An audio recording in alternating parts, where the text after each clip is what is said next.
President Joe Biden is spending Thanksgiving with his family in Nantucket, Massachusetts, as is their tradition, but the talk around the dinner table this year could turn to his political future. Biden told reporters after the midterm elections he'd be conferring with his family over the holidays, and that while it's his intention to run again in 2024, he has yet to make a final decision.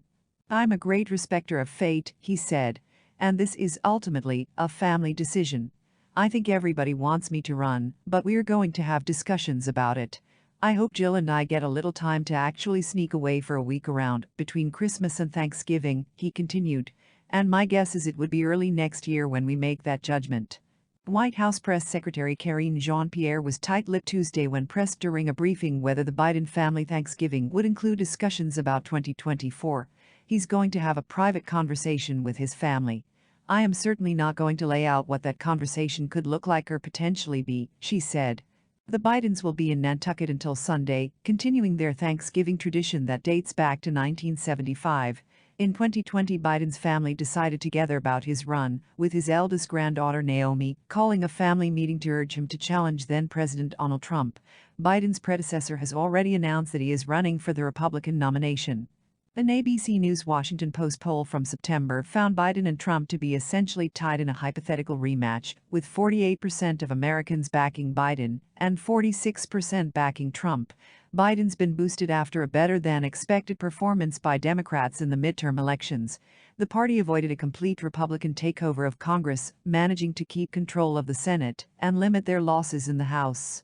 House Speaker Nancy Pelosi, D-Calif, said after the midterms showing that she believed Biden should seek a second term. "He has been a great president and he has a great record to run on," she told ABC News' George Stephanopoulos on This Week on November 13. Vice President Kamala Harris, asked about 2024 plans while visiting the Philippines, said Tuesday that if Biden runs again, "I will be running with him. And I have no doubt about the strength that we have done over these past 2 years," Harris said. But questions are also mounting about his age. Biden recently celebrated his 80th birthday, making him the first octogenarian to serve as commander-in-chief in the nation's history. If he were to seek re-election and win, he would be 86 by the end of his second term. As Biden considers his next move, Pelosi and other long-reigning Democratic leaders have announced they are stepping down from their roles. In her farewell speech on the House floor, Pelosi, 82, nodded to passing the torch to rising Democratic stars. "For me, the hour has come for a new generation to lead the Democratic caucus that I so deeply respect," Pelosi said. "And I am grateful that so many are ready and willing to shoulder this awesome responsibility." Before departing for Nantucket, the Bidens rang in some of the holiday cheer in Washington, with the annual pardoning of Thanksgiving turkeys and the arrival of the official White House Christmas tree.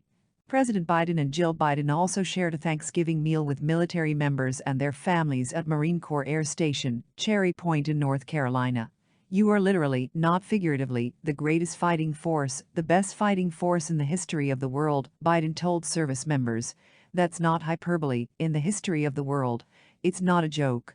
And you really are an incredible group of women and men. And again, I want to thank the spouses as well, because they put up with an awful lot because of your service."